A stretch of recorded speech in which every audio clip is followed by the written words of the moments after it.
오늘 우리에게 주시는 말씀은 사도행전 10장 44절부터 48절까지의 말씀입니다. 사도행전 10장 44절부터 48절까지의 말씀, 저와 여러분들이 한 절씩 교독하고 마지막 48절은 함께 합독하시겠습니다. 베드로가 이 말을 할 때에 성령이 말씀 듣는 모든 사람에게 내려오시니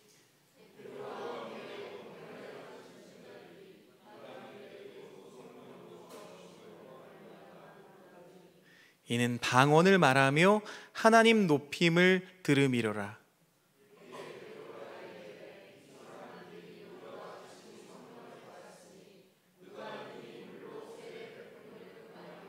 함께 읽겠습니다. 명하여 예수 그리스도의 이름으로 세례를 베풀라 하니라. 그들이 베드로에게 며칠 더 머물기를 청하니라. 아멘. 오늘은 우리 황정화 집사님 기도를 칭찬하지 아니할 수 없는 그런 마음입니다. 왜냐하면 오늘 말씀을 축약하면 저 기도가 아닐까라는 생각을 해보게 됩니다. 하나님께서 우리에게 같은 영을 주셔서 같은 마음을 주신다는 사실이 다시 한번 기쁘고 감사한 주일입니다.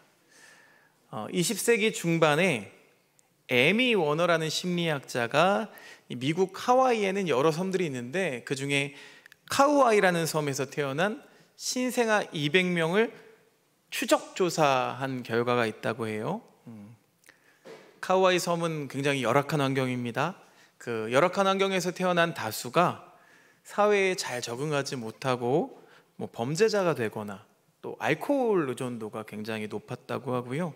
그 중에 한 3분의 1 정도만 사회에 잘 적응해서 건강한 사회인으로 생활하게 되었다고 합니다. 그런데 이게 궁금한 거예요. 같은 처지인데 왜 어째서 어떤 이들은 잘 자라고 또 어떤 사람들은 피폐해진 정서를 가지고 성인이 되었을까?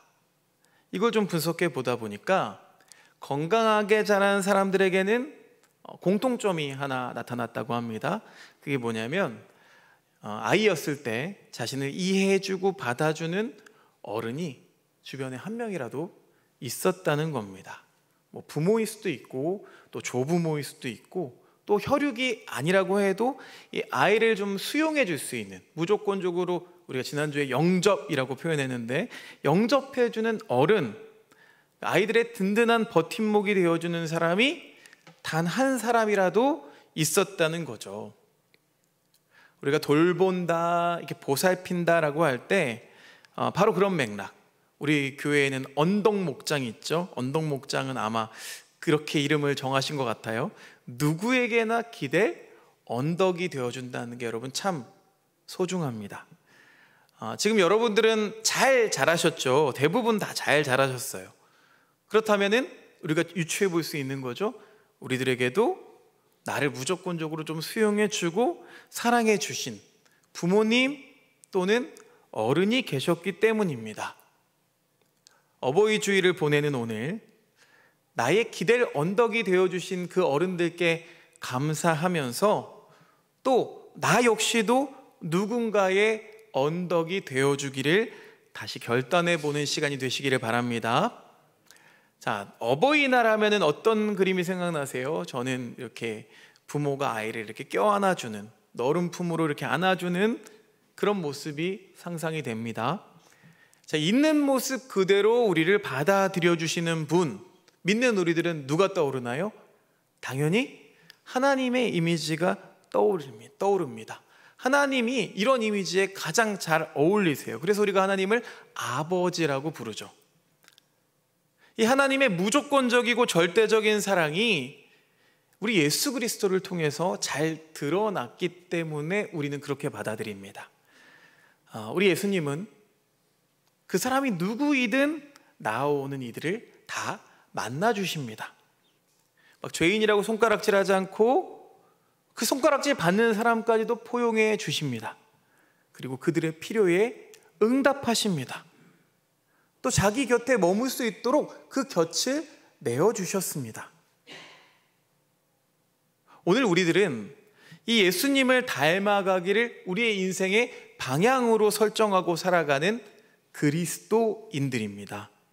그렇다면 우리는 조금 더 우리의 사랑의 깊이를 더하고 사랑의 너비를 넓혀야 하겠습니다.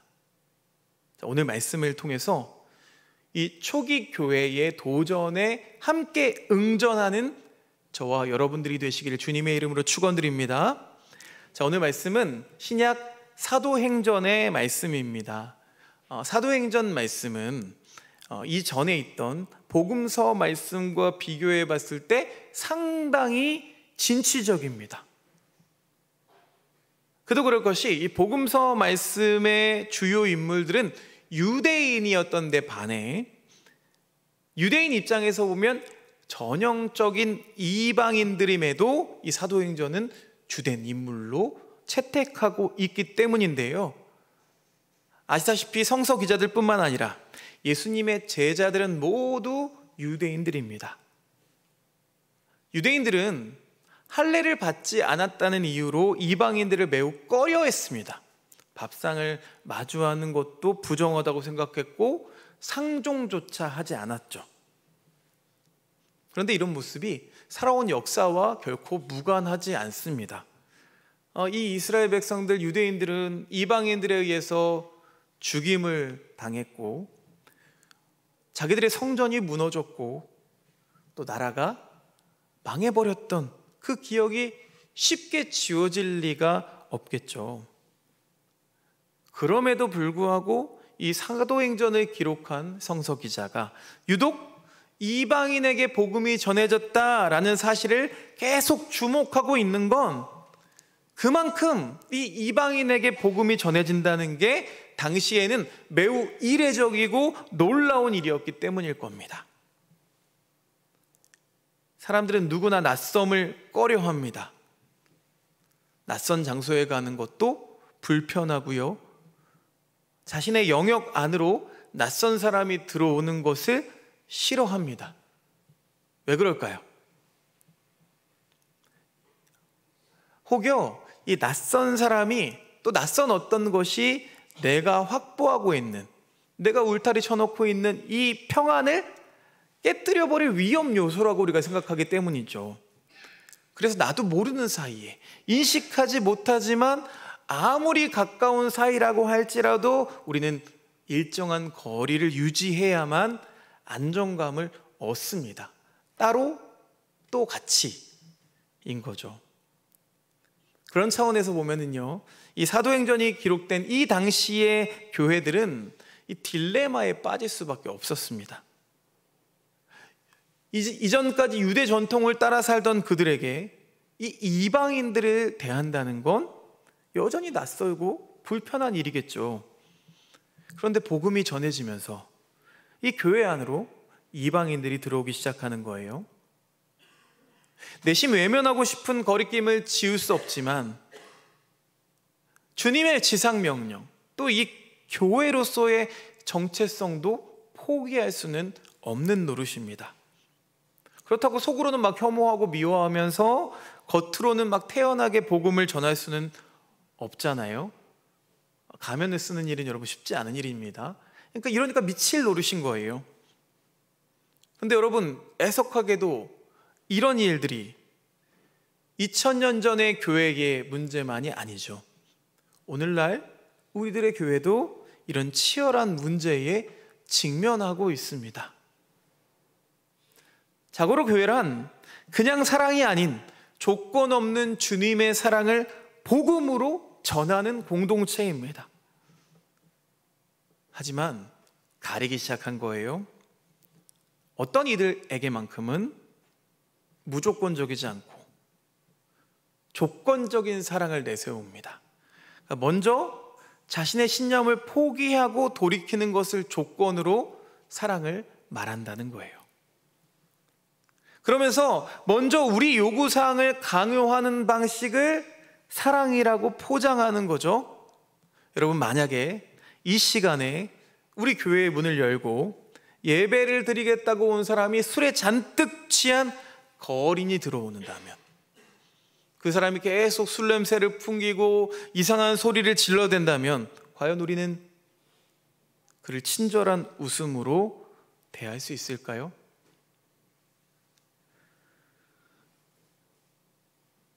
여러분, 주님이 우리들에게 전하라고 하신 복음, 그 복음은 누구에게, 또 누구를 위한 복음일까요?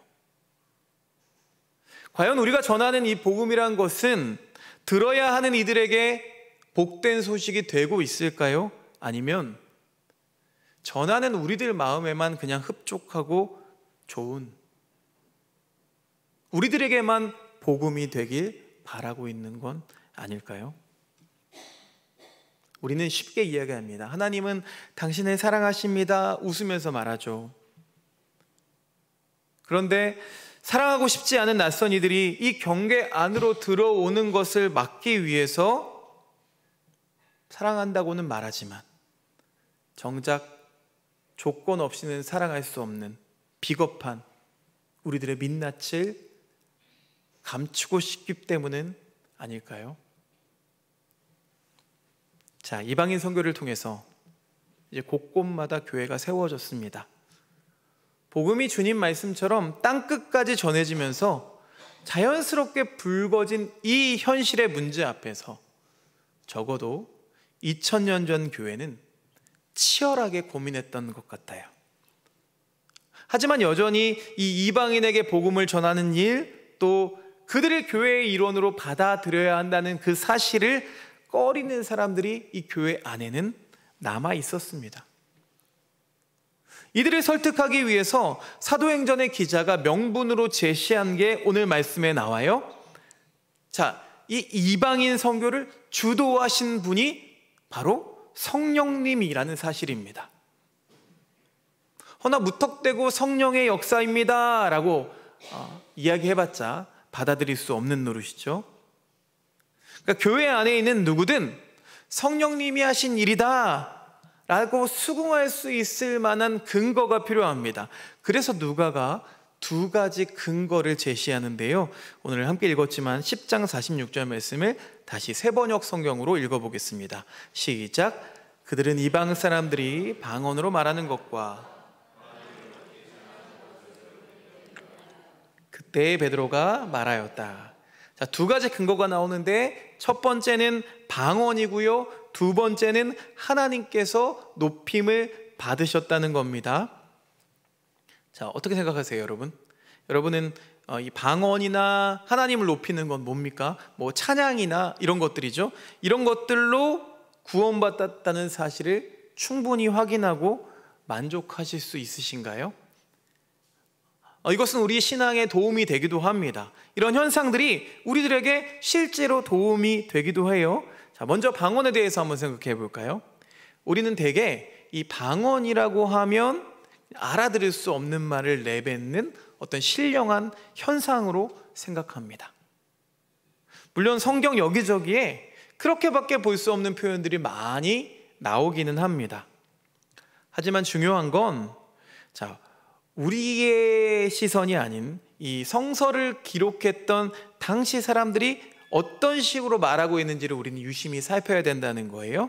그래서 저는 이 방언, 이 현상이 아니라, 어떤 현상을 말하는 게 아니라 이 사도행전의 기자가 말하고 있는 건 하나님과의 매우 특별한 관계성에 집중할 수 있도록 우리를 돕는 게 방언이라고 말하고 있다고 생각합니다. 자, 사도행전 우리 방언을 처음 받았던 그 시간으로 돌아가 볼까요? 사도행전 2장 6절에서 8절 말씀 같이 읽어보겠습니다. 시작. 그런데 이런 말소리가 나니 많은 사람이 모여와서 각각 자기네 지방 말로 제자들이 말하는 것을 듣고서 어리둥절하였다. 그들은 놀라 신기하게 여기면서 말하였다. 보시오, 말하고 있는 이 사람들은 모두 갈릴리 사람이 아니오. 그런데 우리 모두가 저마다 태어난 지방의 말로 듣고 있으니 어찌 된 일이오. 자, 이 방언에 대한 수많은 논문이 있고 수많은 이야기들이 있지만, 이 오순절 마가의 다락방에 성령이 임하시고 제자들의 무리가 방언을 말하게 되었을 때 이걸 어떻게 표현하냐면, 바람과 같은 소리와 불의 혀처럼 갈라진 어떤 것이 나타났다, 이렇게 표현하고 있는데, 여러분 바람과 같은 소리는 어떤 소리입니까? 휙휙, 이거는 주먹 소리가 아니야, 이런 건가요? 아니죠? 그럼 불의 여처럼 갈라진 건 뭡니까? 그러니까 우리가 이런 기사에 너무 마음을 빼앗기면 안 됩니다.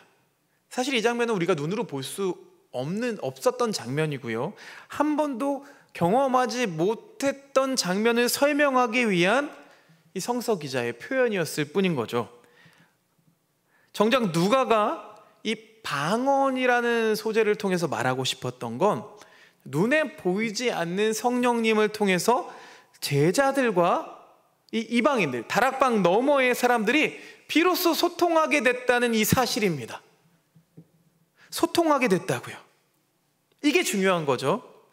그러니까 이 전까지는 결코 우리가 곁을 내어줄 수도 없고 다가설 수도 없고 말도 심지어 안 통하던 이 낯선 이들과 그냥 조건 없이, 차별 없이 이 마음을 여는 소통이 된다면 그것이야말로 성령이 우리 가운데 역사하시는 것 아니겠냐, 그런 현상일 수밖에 없다고 말하고 있는 겁니다. 저는 이 시대에 우리 가운데 이 성령의 역사가 경험되어지기를 간절히 소망합니다.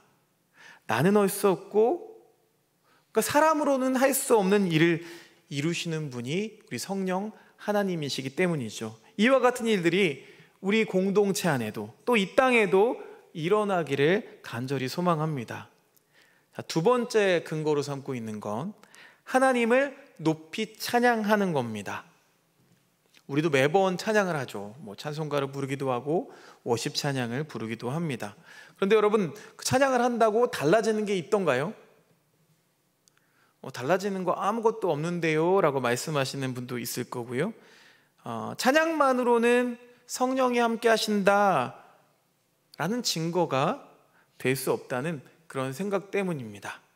그러나 이런 생각은 우리가 하나님을 높인다는 게 어떤 의미를 담고 있는지를 경히 여기는 탓입니다. 과연 어떤 게 하나님을 높이는 걸까요? 여러분, 우리가 하나님을 어떻게 더 높여드릴 수 있을까요? 찬송을 부르면, 또 예배의 자리에서 크게 아멘 하면은 더 하나님 높여드릴 수 있는 걸까요? 아니면 다 막 두 손을 들고 방언을 하면서 이렇게 기도하고 그러면 하나님을 높인다고 말할 수 있을까요? 먼저 우리는 선행해야 될 것이 있습니다. 하나님이 크십니다 라는 고백을 하기 위해서는 반드시 선행되어야 할 게 있습니다. 먼저는 하나님이 얼마나 높은 분인지를 실감하는 거죠. 그런 사람만이 하나님을 높여드릴 수 있습니다. 그런 사람만이 하나님이 높으시다, 하나님이 크시다는 감동에 사로잡힐 수 있습니다. 그래서 예배에는요, 여러분, 예배에 순서가 있는데 허투루 만드는 순서가 아니에요. 우리가 죄사함의 고백을 합니다. 우리가 참회 기도를 앞에 두는 이유가 뭘까요?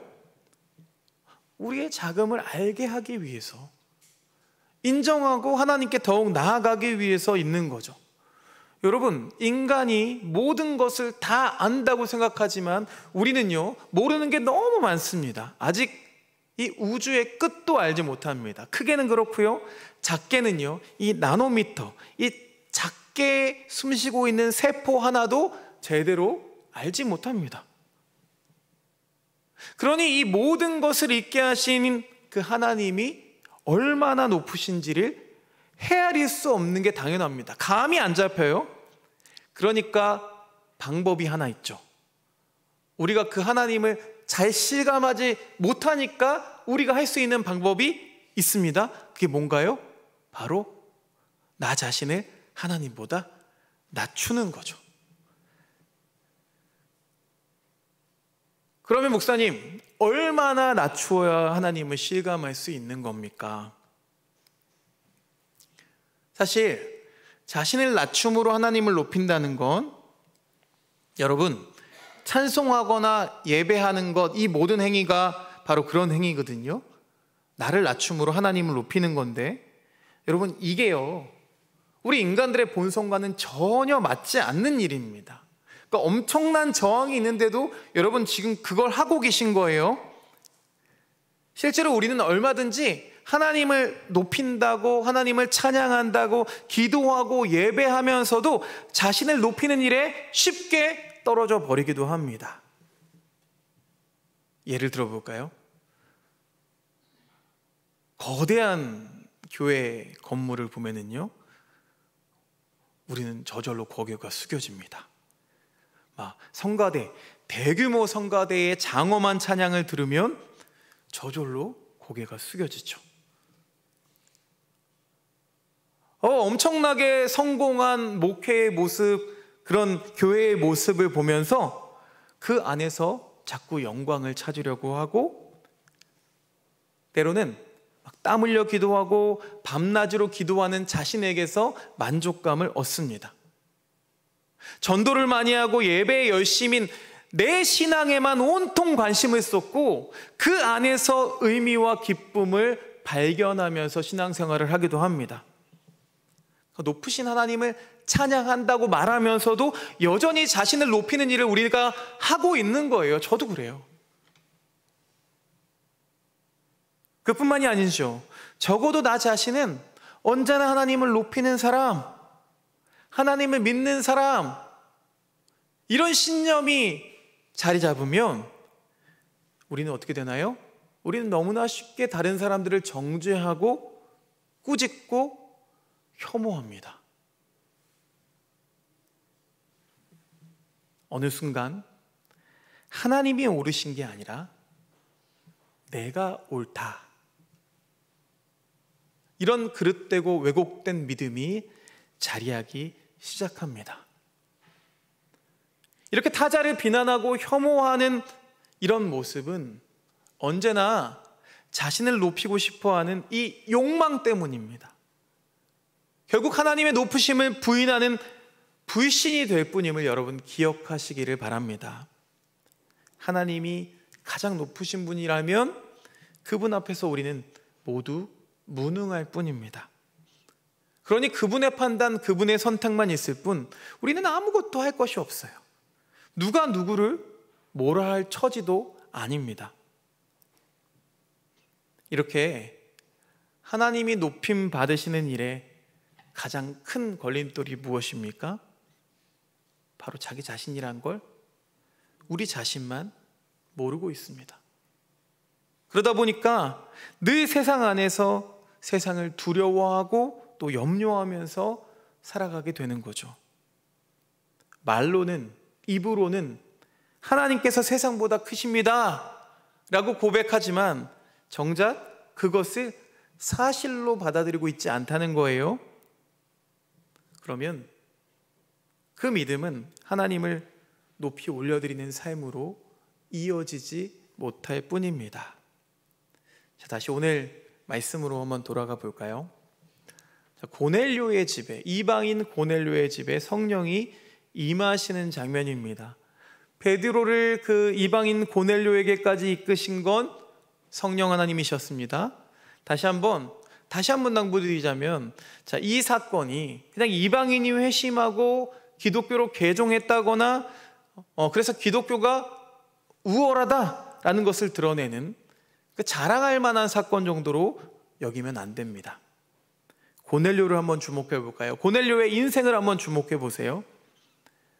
이 고넬료는 오늘 예수님을 그 죽은 자 가운데서 일으켜 세우신 그 하나님을 처음 만난 거예요. 그러니까 어때요? 이제는 더 이상 하나님 없는 것처럼 살 수 없게 돼버렸어요.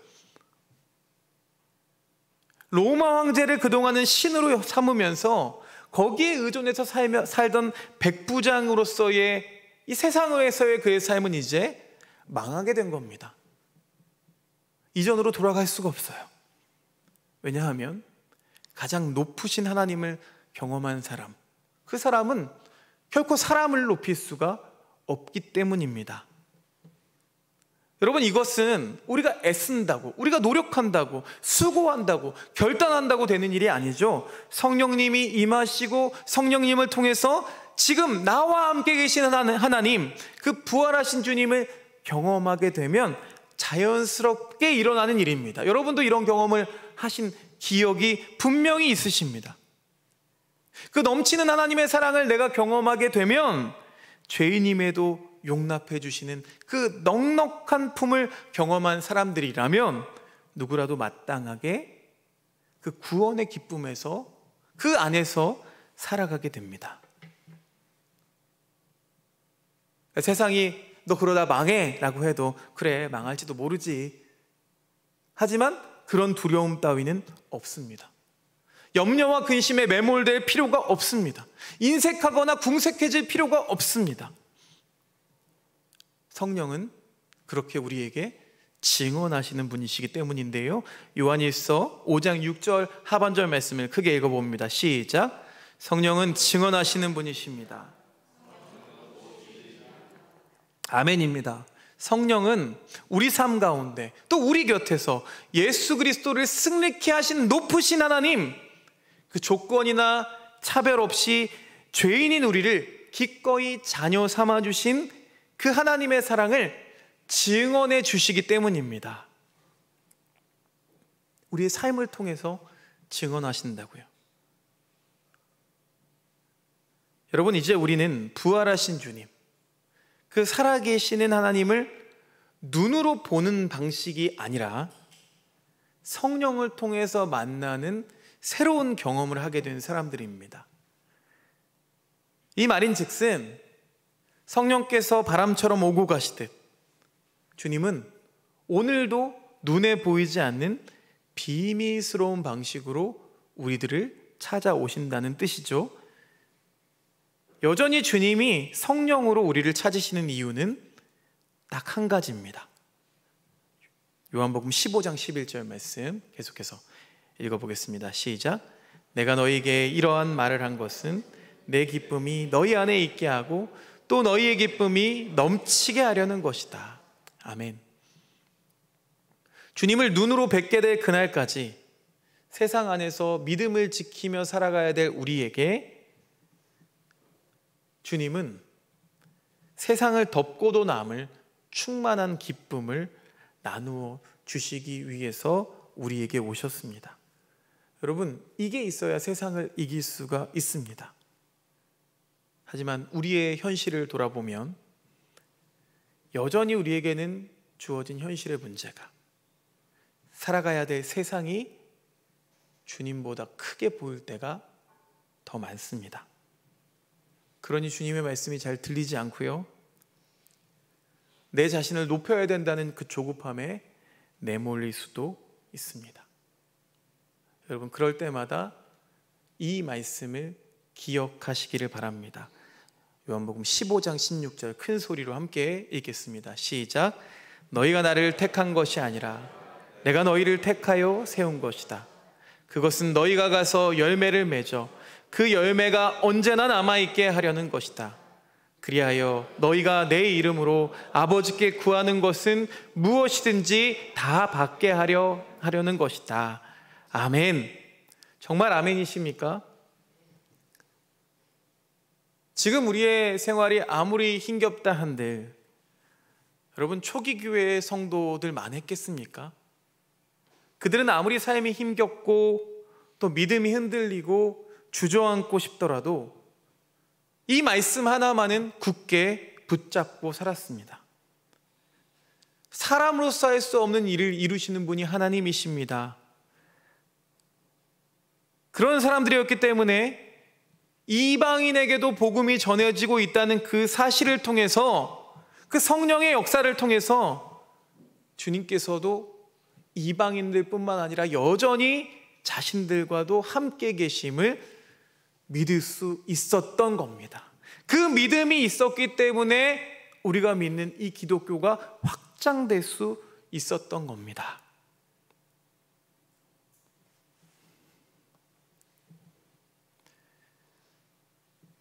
우리가 스스로를 드러내고 입증해내지 못한다 해도,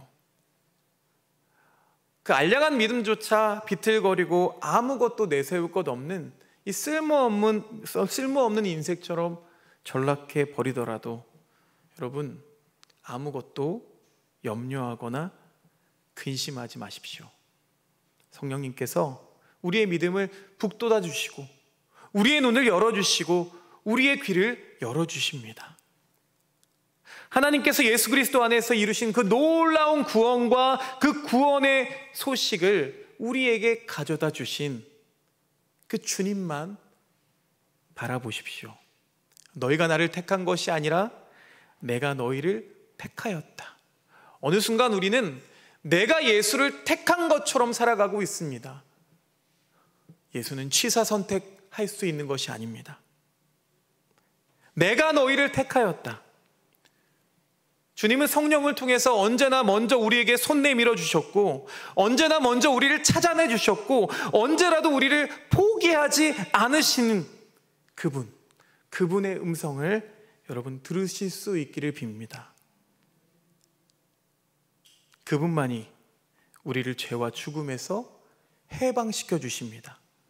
그분의 위로 안에서, 그분의 사랑 안에서 비로소 우리는 우리 안에 그 낯선 이들을 내몰던 그 벽들이 무너지고, 사랑할 수 없고 믿을 수 없던 그 불신의 담이 무너지는 기쁨을 누리게 될 것입니다. 죽음을 깨뜨리고 부활하신 주님만이 우리의 능력이십니다.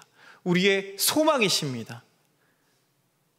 지금 오늘 이 순간에도 우리와 함께 계시는 그 성령님께서 여러분 안에 이 믿음을 더해 주시기를 주님의 이름으로 축원드립니다.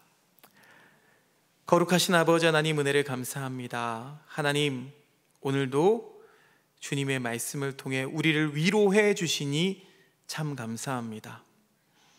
우리는 입으로는 주님이 크십니다, 주님이 나보다 더 위대하십니다 라고 노래하고 고백하지만, 그러나 정작 그것이 사실로 느껴지지 않아서 여전히 큰 세상을 두려워하고 여전히 내 앞에 있는 그 문제를 온통 어려워하고 그 문제에 삼킴 당하고 있음을 고백합니다.